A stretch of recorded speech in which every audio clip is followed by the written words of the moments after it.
what a gross slate yesterday. I mean, just so goddamn gross. I mean, I couldn't find any plays at the top end I liked, man. So gross. It ended up being pretty gross. It did end up being pretty gross.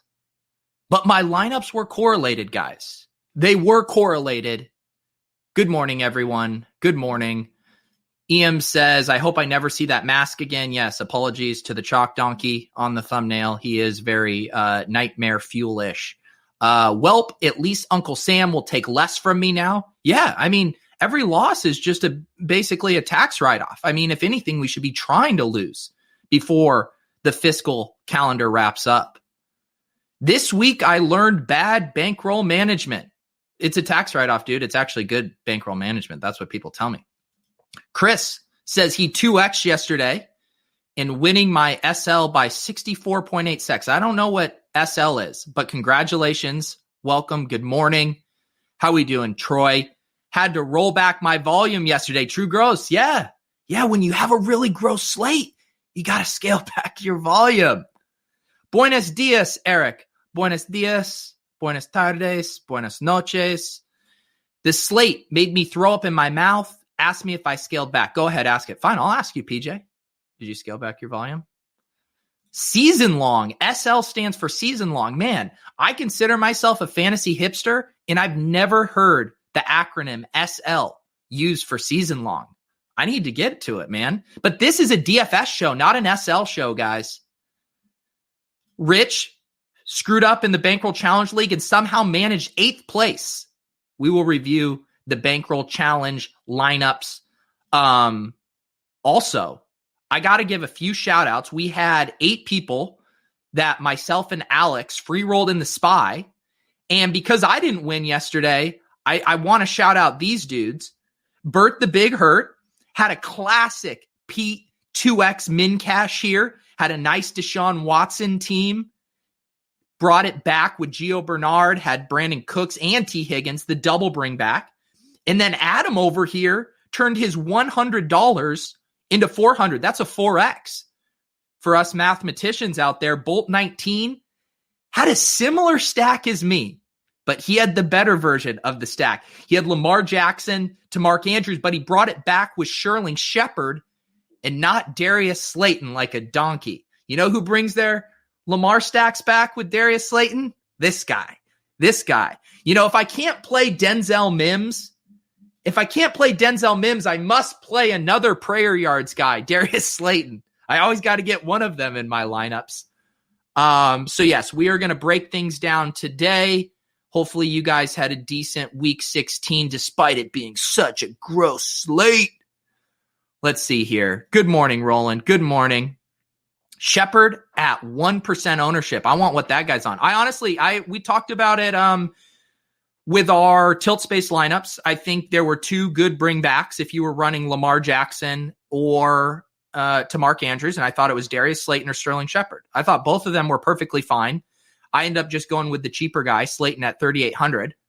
But Shepard's been seeing a ton of targets, was going to be unowned, and if you're getting a ceiling outcome from Lamar Jackson and Mark Andrews, you're going to need someone on the Giants scoring, pushing the pace.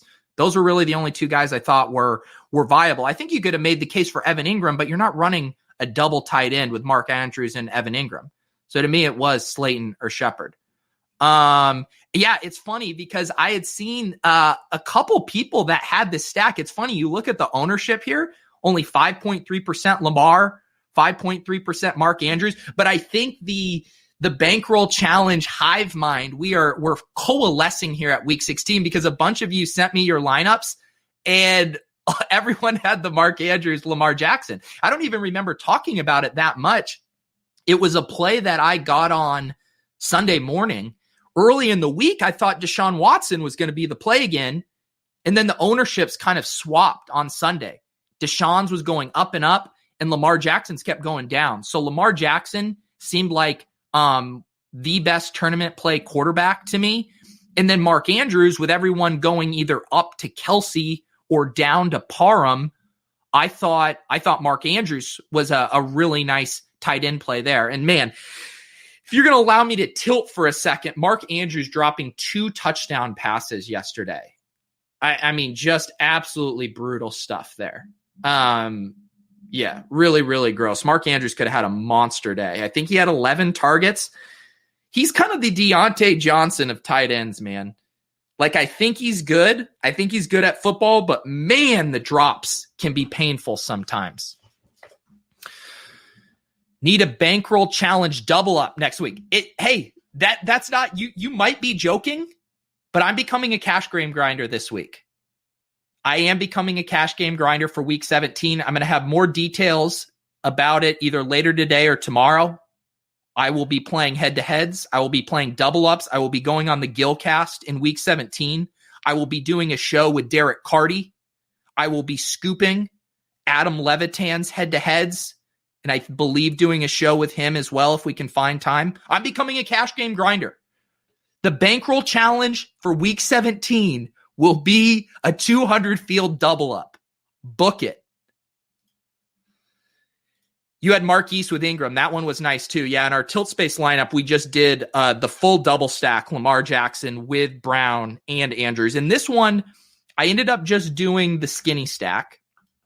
So the rest of this lineup here, I didn't end up doing any late swaps on this one just because a lot of the plays I thought were going to be contrarian early. I mean, the good in this lineup was Jonathan Taylor at 1.7%, and I wanted to correlate it with Deontay Johnson. I actually didn't think Deontay Johnson was going to be this popular. I thought he was going to be sub 10%. But man, Jonathan Taylor, his role has just been absolutely insane. So I felt pretty good about getting him at this price in this ownership. And things were setting up good early for that one, right? Because JT gets the touchdowns early, and then you get Deontay Johnson kind of coming back in garbage time pass script mode. So that worked out. I loved Tim Patrick this week. He was a guy looking at the blitz projections that was projecting really well. He was ending up in a ton of optimals. He seems to have a better rapport with Drew Lock than Judy. I knew he would be low owned, and I wanted pieces of this game. You'll see in my second spy lineup, I ran a Herbert double stack. So I did Patrick and Mike Williams here. I knew Mike Williams was going to get a little more popular once you had Hunter Henry and Keenan Allen both ruled out, but I thought he was still a really good play. Another dude that just missed a touchdown as well. And then what else did we do here? Antonio Gibson as a one-off play. I thought Antonio Gibson and Miles Sanders were both 2 good tournament GPP plays late in the late slate. And Antonio Gibson popping in the injury return model. People just don't like playing these dudes coming off an injury.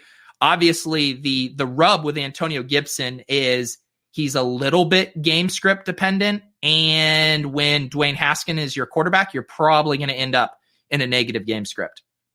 And then the last piece of this, and I actually started my lineup with this piece. Well, I guess you could say I knew I was going to do Lamar Jackson, but I wanted to put Chiefs defense in. And I thought that was one of my classic crowbar leverage plays of like, I'm fading the most popular game on the main slate, the highest total game. How are ways I can benefit if that game doesn't go well for everyone who's playing it? So I thought the Chiefs D was in a really good spot there. I actually feel like this is a pretty bottom, percentile outcome for them points wise, just based on how they were playing. It seemed like they were sacking Matt Ryan every other possession, but just gave up enough points there to drop us down to 7 points and didn't get any touchdowns as well. But that's the lineup. Let me check in with the chat. Yes, you can scoop my head-to-heads. You can send me, I haven't started posting, although someone sent me an invite already. Send it, revert Z top. Send me your head-to-head invites this week. I will post or I will accept head-to-heads.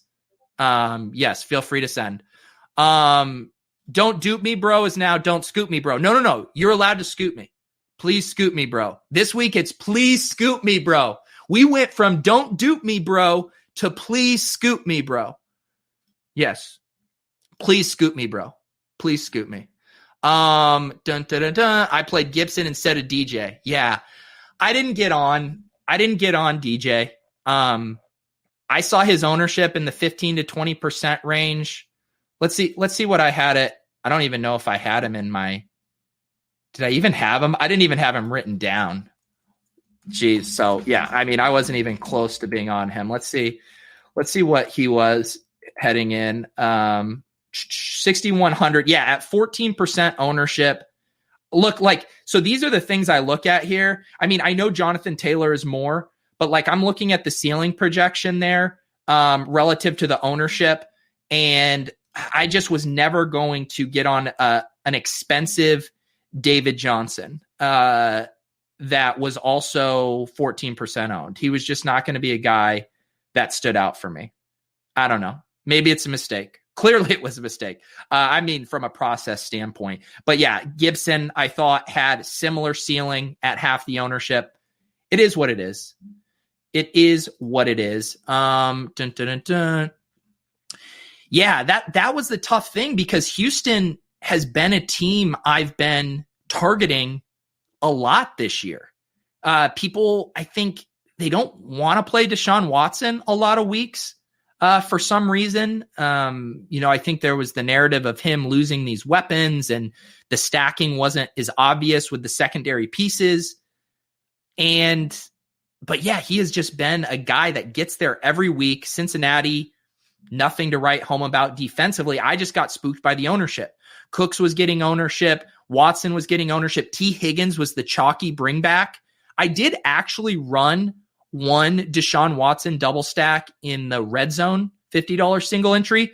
And my way of trying to get off the chalk was I did Watson to Cooks with my no-lipper pal Chad Hansen, who bageled. And then because I'm a Galaxy brainer and I can't bring it back with the chalk bring back, instead of T. Higgins, I brought it back with AJ Green. So that is how you play a Deshaun Watson double stack and fail. That's how you do it. Placed 192 in the Bankroll Challenge when playing contrarian game stacks in small fields. How chalky should we be around it? I think it's perfectly fine to be chalky around contrarian game stacks. I wonder if I could pull it up here. I was looking, I believe Chipotle Attic won the power sweep, and he had a Dalton double stack, or it might have even been triple, but then he just played the chalk running backs. I believe he had David Montgomery, Melvin Gordon, and maybe Eckler it was. But yeah, all chalk around a contrarian game stack. So I think once you're going super off the board there with your contrarian game stack, I think you can jam in chalk around it for sure. The Sigur Rós hat. Oh, I thought it was more like a Steve Zissou, Life Aquatic kind of vibe, but I'll take the Sigur Rós hat. I will be doing the rest of the show in Hopelandic, the language that Sigur Rós sings all their songs in. AJ Green, I know. I can't believe I played an old. But I did it in my $50 red zone, so I wouldn't have to talk about it on this show, and yet I still am talking about it on this show. What am I doing? Let's move on here. I don't know if there's much else to talk about with this lineup. This is you're happy with the ownership. It just doesn't get there. It just doesn't get there. You need the Giants pushing. Darius Slayton, I believe he did have over 100 air yards. He had one bomb down the side. All right, we're done talking about this lineup. Let's go to this second lineup or second contest. This is in the smaller SPY. So this one only had, 1,700 people in it, 1,700, 1,666. And I actually did a late swap here. So initially in this lineup, I had a game stack because I really liked the Chargers-Denver game. And I wasn't going to run the full game stack in the bigger SPY. I mean, this one with 5,555 people, it's just tougher for a game, I think, to take down a tournament this big. But in this size, I thought it was viable. And so my original lineup here, I have it in my CSV. It was Justin Herbert. It did have Montgomery and Taylor, but then it had Tim Patrick, Noah Fant, Mike Williams, and Austin Eckler. So Herbert with 2 Chargers and then 2 Broncos.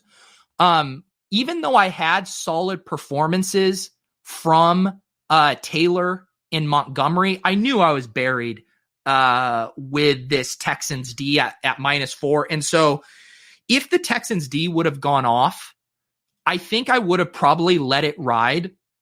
But I thought that I needed more ceiling from the rest of the lineup. So the pivots I ended up making was going to a more classic double stack without Eckler, knowing he was going to be the most popular Charger. So I got onto Parham, and then I just got rid of the Denver side and just tried to go individual ceiling at all these other spots. So Robert Woods in that game, Miles Sanders in that game, and no Denver bring back. So that was just one of those things where I didn't feel strong enough about this lineup being able to get there with so many guys from the same team.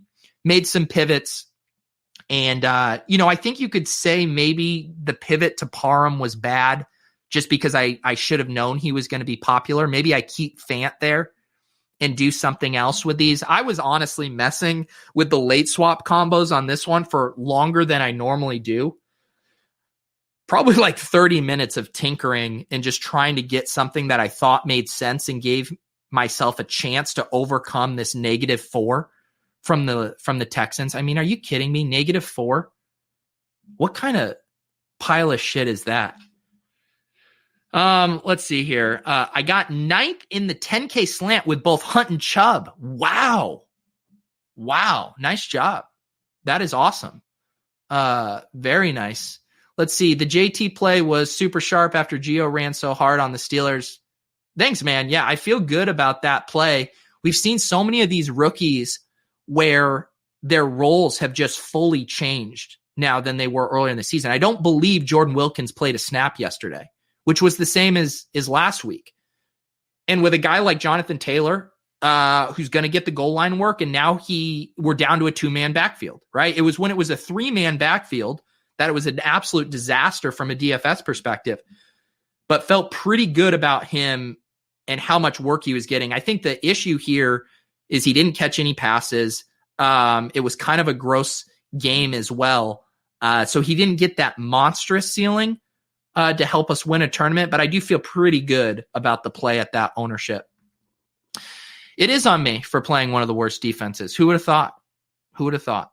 That was another one of my plays of I'm not playing that stack, and I thought it would be popular. And I thought Deshaun Watson had a very good chance at succeeding. So if he doesn't succeed, and a lot of people have him, how do I take advantage of that? Maybe the DST tees off on Brandon Allen. I feel like that's fairly logical. I don't have my hand in the dirt on these defenses. I mean, isn't there a Watt on the Texans defense? Isn't he supposed to be good? Yeah, man, we had a Cole Kmet team on one of our tilt space teams, and Jimmy Graham, man, I didn't play the right olds. I played AJ Green, but I didn't play Jimmy Graham. I didn't play Deshaun Jackson. 1 target, take it to the house. Yeah, all right. I'm now starting to take a beating for my Texans defensive play. Like I said, it was the same concept as my Chiefs defensive play. If I'm not playing those skill position players that I like, and a lot of the field has them, can I try to leverage it somehow? Thank you, Eric Belair, my fellow Houston D partner in crime. We got Alex. Alex, if you guys didn't see the show on Friday, or was it Saturday? Saturday. Alex hopped on with me and Sammy Reed. It was great to hear about his thought process. And Alex, of course, the Santa Claus who helped give out 4 free roll entries, helped lead guys like Bert to a 2X, Adam to a 4X. So thanks again. Shout out to Alex, man, for making that giveaway. So much fun. I mean, going from 4 SPY entries to 8 was super awesome. So another big thank you to Alex for that. All right, let's see what the chat. You guys are all now starting to get your tilt going in the chat. You know, it takes a little bit for us to rev up. We got to get the engine warming, and now you guys are tilting here. Seems like the Jets D everywhere was the play. Yeah, I saw a lot of that in the high stakes, smaller field stuff. People punting it off with the Jets D. I think it was sharp. I didn't get on it. I think it was sharp. Yeah, we'll talk about the Bankroll challenge here in a second. Graham was indeed popping in the Aegis model. Man, Cole Kmet, I think I had the stats from Gretsch last week. He played a season high snap share. He ran a season high, routes on Mitch Trubisky dropbacks. And then Jimmy Graham, man, is just the red zone monster. Sometimes the numbers in the Aegis model can't account for that. Let's see here. The early week drunk Watson stack would have been a good start. Yeah, I said I had a tweet yesterday that's basically all my best lineups were in the Millie Maker that I had built on shows, like our Swolecast lineup, the lineup we built on the Splash Play drunk live hang. Those were the nuts, man. I think I made 6 Millie Maker lineups, and like 3 of them were from shows, and 2 of those cashed in the Millie Maker. I did have to tweak some of them. There were Keenan Allen's in there. There were Brown wide receivers. What's up, Mike? My buddy Mike. Yeah, the Chenault here was correlation, but I did like him on my own. I think he was a pretty good value play there at 3,700. I mean, his target share had been good. And then just kind of the added bonus of if I'm playing Montgomery and eating some of that chalk, let's correlate him, because again, I think if Montgomery's crushing and getting another 32 carries like he did last week, you got to imagine the Jags are throwing. So I thought Chenault as a non-popular bring back was a nice play. And so that worked out at 3,700 and 5.3% ownership. Let's see. Prime time. I won $100, but could have done better. I had Jets D in every lineup. The Browns news was huge on Saturday. Yeah, that's a good point. I was reacting to the Browns news for the skill position players, but I didn't necessarily factor it in as that impacted the Jets D. I think that was very sharp. I didn't even see this play. They did a jet sweep to Kmet. Man, I'm glad I didn't see that. I probably would have been. Was that like before one of the Graham touchdowns? Oh boy. Have you narrowed down your process? In the beginning of the year, you mentioned being all over the place Sunday morning. Has meditation helped you focus?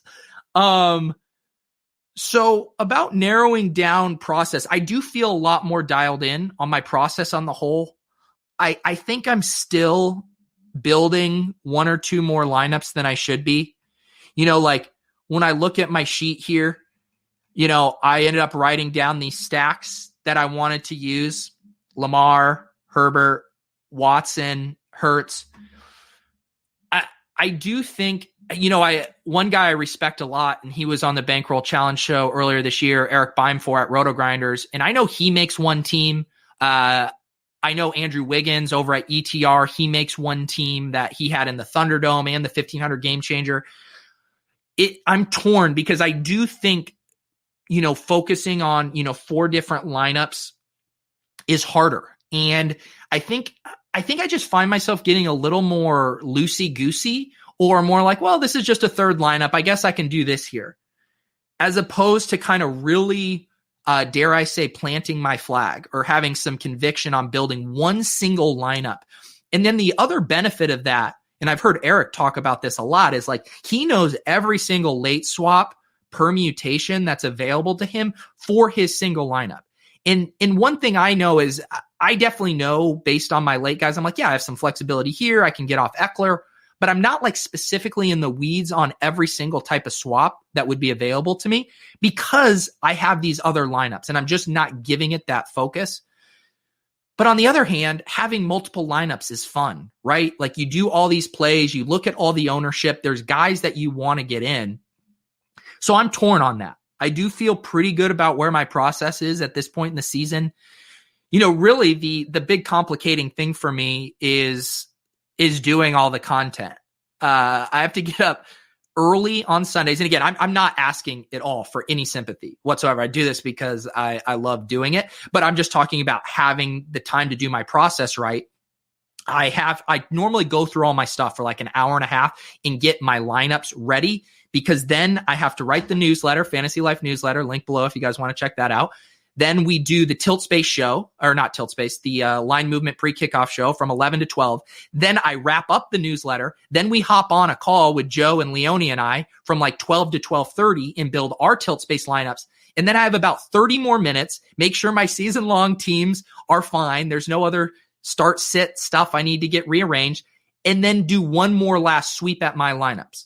So it's just, I am frazzled. I am a little, too overextended, I think, to be playing 4 lineups in what for me are mid stakes, high stakes contests. So yeah, I think it's something I want to think about. I having a hard time juggling that idea of like, what's the most fun thing to do? Build lots of lineups. And what's the most positive EV thing to do to not be overextended? And that's kind of sums up everything I do, right? Like part of this stuff, we want to have fun. We want to be entertaining. We don't want to be dry, but we also want to be good at DFS. So I'm constantly juggling those two things. And it's something I'm going to think about more. But overall, I feel good about my process this year. I feel good about the overall year I had. I think I will do a show maybe after like week 17, once the playoffs get going, where I'll pull up my Roto tracker and I'll show you guys exactly what my charts and my graphs have looked like this year. I can show you the exact points where I turned around my DFS play, and we can kind of walk through that.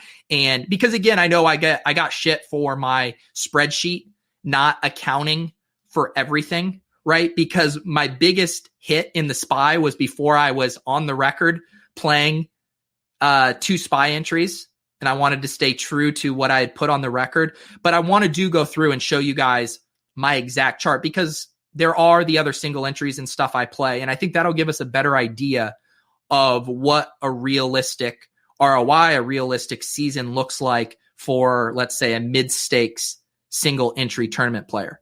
All right, I'm way behind on the chat because I just went on a long rant here. Let's see. Yep, I agree here. Once I pass 3 to 5 lineups, I'm just clicking buttons.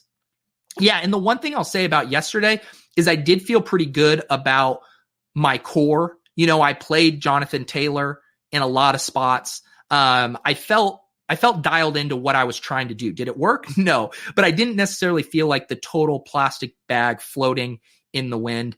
Aaron says his process is always solid up until the point where the slate gets flipped on its head. Yeah, that happened to me back-to-back weeks. Last week, not getting in enough Tony Pollard.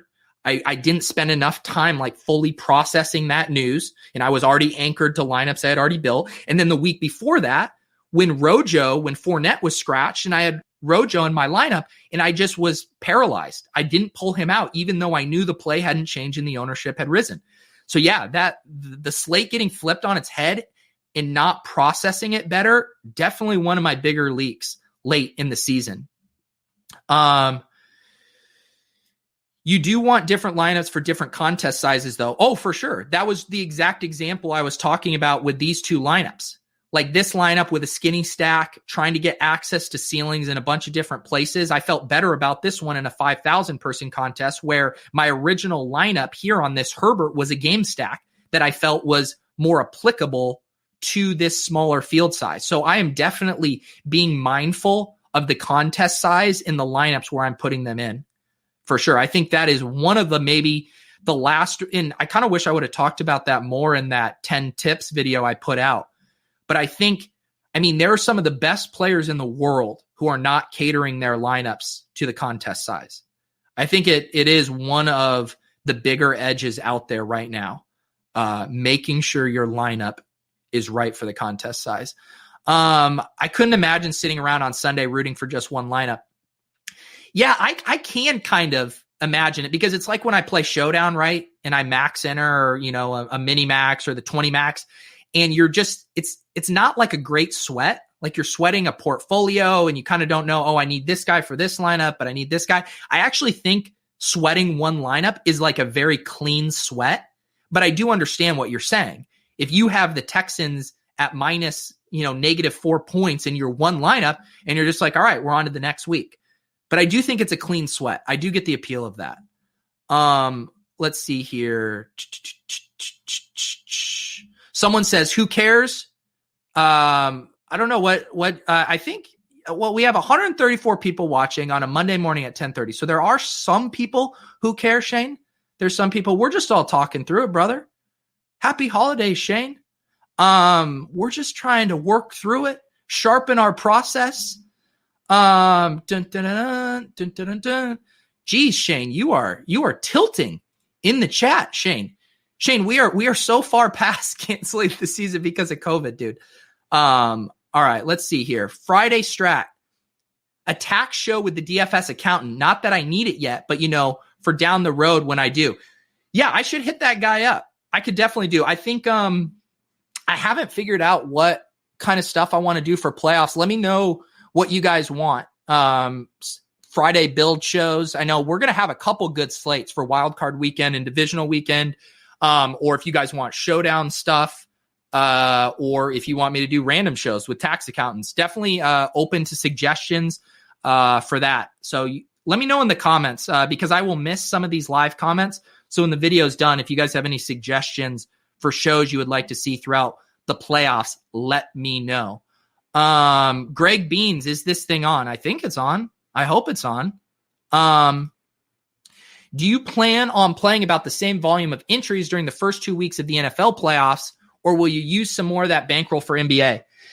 I don't think I'm going to get too deep into the NBA streets. I did play a little bit on Christmas. I just made one lineup. I would love to be able to play NBA single entry stuff, a clean sweat, if you will, with one lineup. I'm just worried that I'm not going to be good enough at it, not going to devote the amount of time, not going to always be around with the late breaking news, not going to be around all night to late swap. Like once you've taken the red pill, and you realize how big of an advantage the late swap is for the pros and the guys who are on top of it, it makes you not want to play unless you can be on top of it as well. What I really wish is there was no late swap for NBA DFS. I would definitely play if that was the case.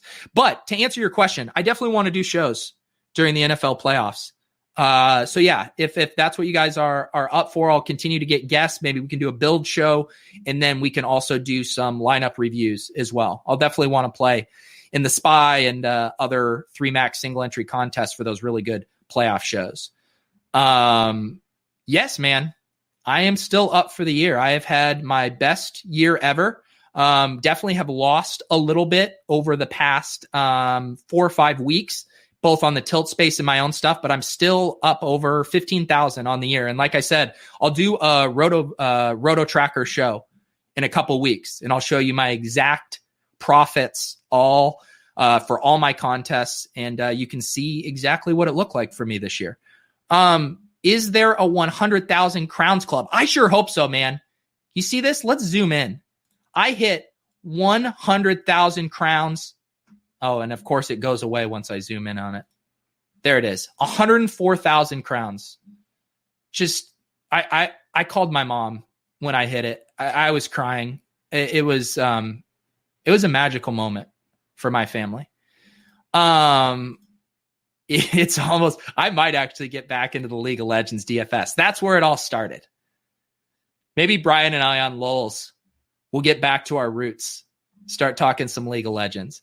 Yes, I am very excited for best ball season again. I ended up, I'm still live, I think, in the Underdog. Look, this is now turning into an SL podcast. Why not? Whatever, we'll pull it up. I took the day off from work. I mean, what else are we going to do? So this was the best ball championship here. Currently, I am in. Soccer Dave is in 7th. And I am in. Where am I? Oh, here I am. I'm in 11th. And I still have digs going tonight. So, I mean, this payout structure is definitely super heavy up here. Let me zoom in a little bit. 20,000 up top, 10,000 a second, third. I don't think I can really crack this top 3 or 4 where all the money is. But, finishing 11th here, and I'll probably pop up 3 or 4 spots in the best ball championship. Good year.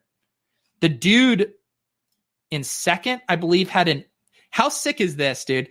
He has a Derrick Henry team, and it's AJ Dillon who scores for him. Gotta love best ball. All right, I'm done talking about best ball here. Pete, play DFS hockey. You're the correlation king, which is what you need to do. You know what? I actually thought about this. I had talked to Brian about it, and he was just saying that the prize pools are so small right now, at least for him, like the work that would go into it relative to the kind of prizes. The math didn't add up, but I'm definitely interested into looking into it. I do enjoy these correlation sports, and I want to start trying to apply some things to other sports. I'll definitely look into that. What am I doing in the off season? I definitely am going to take a little bit of a break. I'm going to take some break in February, early mid-March. And then, I think definitely best ball. I don't know. I got to figure it out. But I definitely want to keep making videos, keep doing stuff. I've had a lot of fun doing that this year. It is true. I'm the crown collector king. Cobra hopped in late. How did people do? I heard of 2 winners. Bert here, let me go back to the screen share. Bert won $200 in the SPY, and Adam won $400 in the SPY. I don't believe anyone else cashed, but still pretty good return for the free roll crew. I've heard you can transfer crowns to Bitcoin. That'd be nice.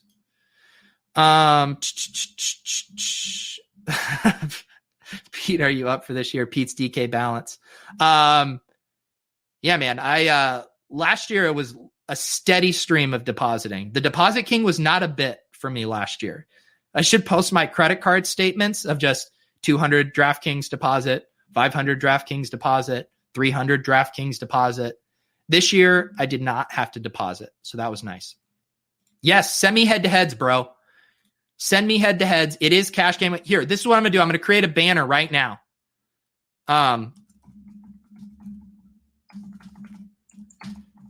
putting it on the banner here. There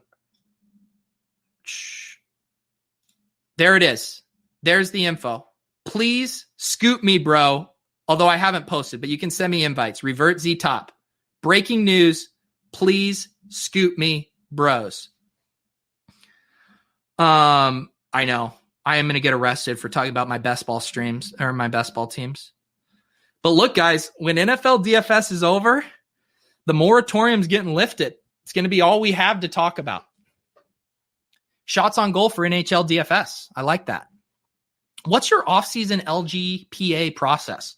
Jason, I'm still working on that. I find myself a little scattered at lock for LGPA, but I need to get it dialed in. And we will have the LGPA Bankroll Builder show this offseason. Yes, we can. I forgot. Thank you, Campbell. As always, if you want me to look at your team, let me know. I will pull up your team in the Bankroll Challenge. Let's see who took this down. Unda Kuva takes it down with a Mitch Trubisky to Allen Robinson and Cole Kmet. No bring back. Couldn't even bring it back with my guy LaVisca. What are you doing, man? Then David Johnson, Gio Bernard, Jamison Crowder, Deontay Johnson, Travis Kelce. Not a lot of correlation here, Unda. I am going to actually request that you send the $270 back. Not enough correlation for my liking. This lineup is invalidated. We will take it to the Supreme Courts. Unless your lineup is fully correlated, you are not allowed to win the Pete's Bankroll Challenge League. I really regret to inform you, we're going to actually have to give all the money to second place, who did have a more correlated team. I'm just kidding. This is a good lineup here. I mean, Johnson and Bernard in the same game. That's correlated. I guess the only pieces you have one off Deontay Johnson, one off Jamison Crowder, one off Kelce with the Chiefs D. I do think the Crowder play at 4,500 was a sick play. I think that was a really nice play there. Just a good lineup. Third place here, needed Goddard big time. Let's check out Aldo here. Although Deshaun Watson to Brandon Cooks brings it back with AJ Green. And David Johnson. So that was the nut right there, right? It was Watson with Johnson and Cooks. Galaxy brained off of T. Higgins to AJ Green, but I like that play. You didn't want to get too chalky here. Then you play Montgomery and Shenault. What a beautiful mini correlation that was. You play a one-off Goddard and a one-off Tyreek Hill. Yeah, I don't mind this lineup at all. I mean, when you go with, we had so much value that you could afford, a one-off high-price piece like a Tyreek Hill or Calvin Ridley. So I don't mind that at all. And then you get Panthers D.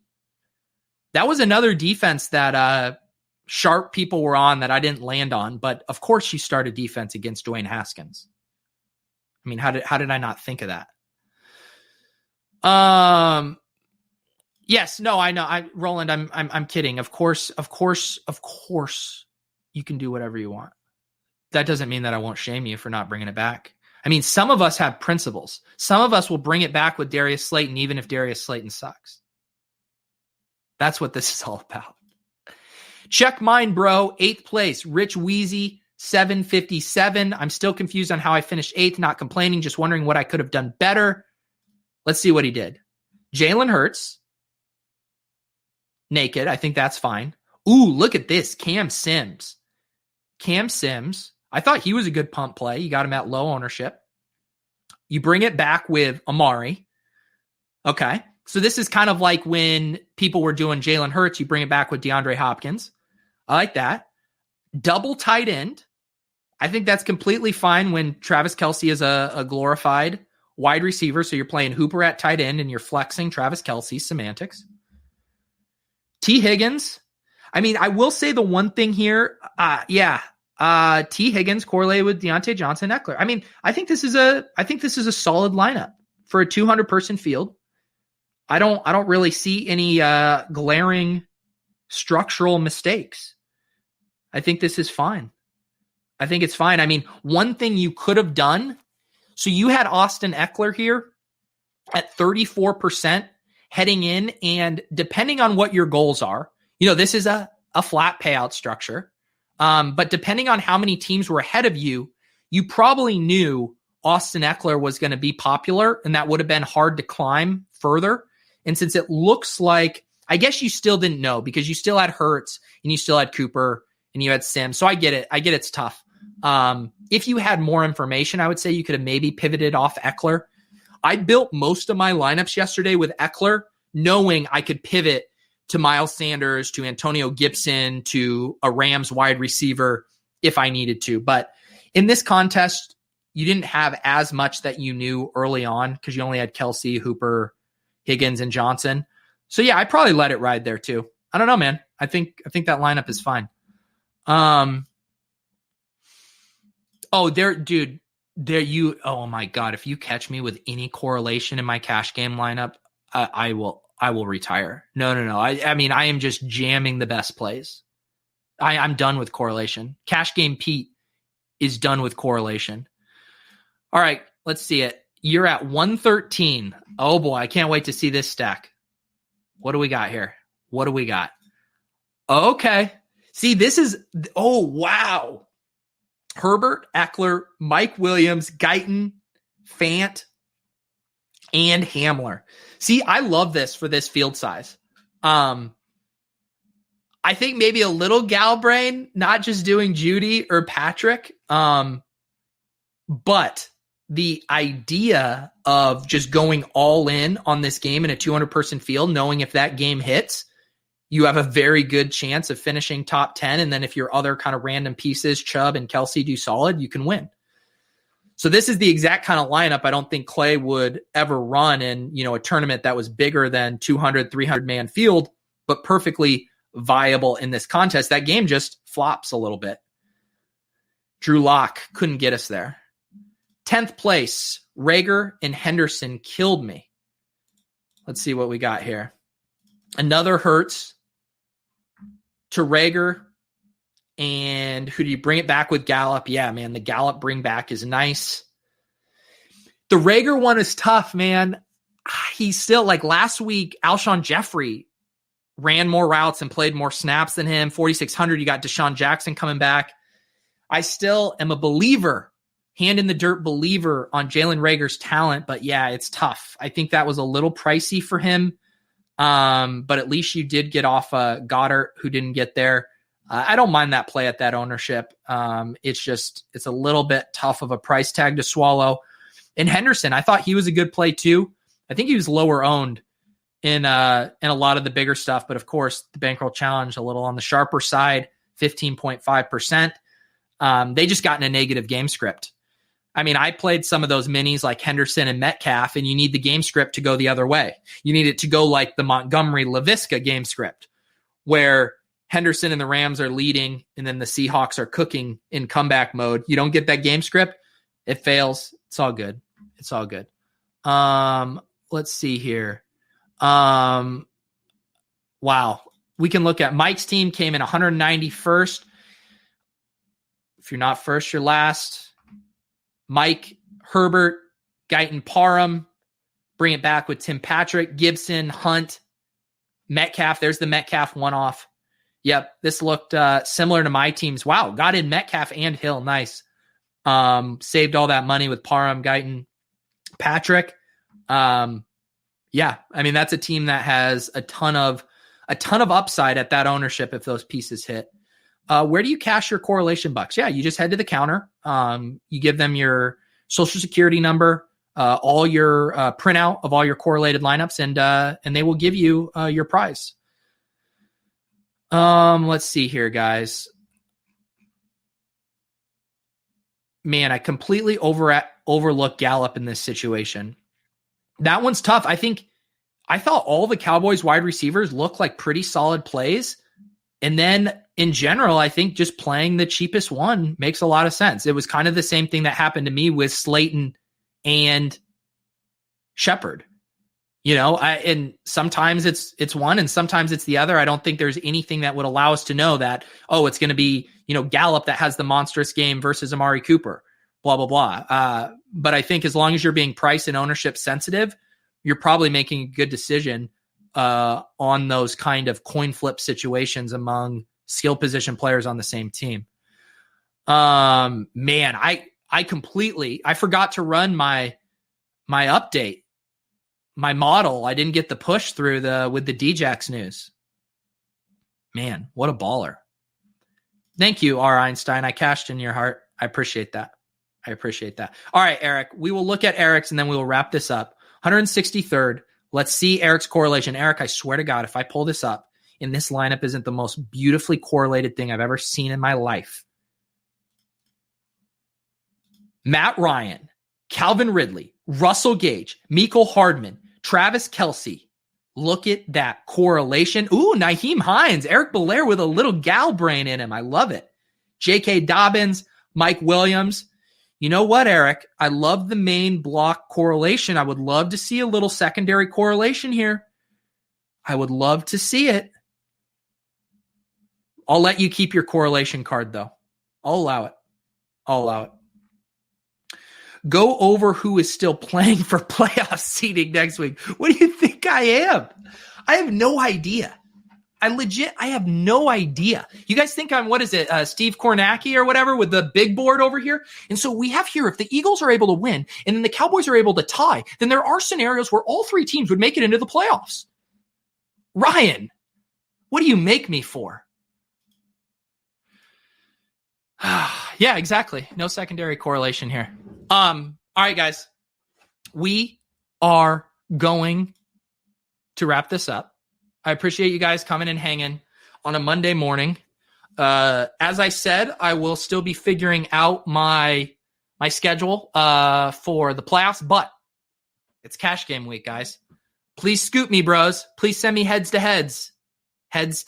Revert Z top on DK. I will accept your head-to-head challenges this week.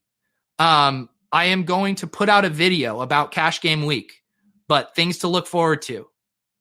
Cash games. When we talk about it on the Swolecast this week, you do need to play it in cash because I will be playing it in cash. Going to do a show with Cardi. I'm going to challenge Adam Levitan, hopefully do a show with him. Okay, I'm going to go on the Gilcast. Week 17 is cash game week, and I am going to dominate it. I'm going to grind out a 53% ROI, and I'm going to feel great about it. If you guys haven't subscribed to the channel, you probably won't anymore, right? Because I'm not giving out free shit anymore. You're right. How can I ask someone to subscribe to the channel if I'm not giving away something? So yeah, I guess you don't have to subscribe. You can subscribe to RotoGrinders channel though. Please subscribe to RotoGrinders channel. Please join us in the Discord. I have the link below. Deposit Kingdom Discord. Lots of good stuff going on in there. And yeah, we will be back. Actually tonight, I think we're going to do a showdown cram on Holka's channel.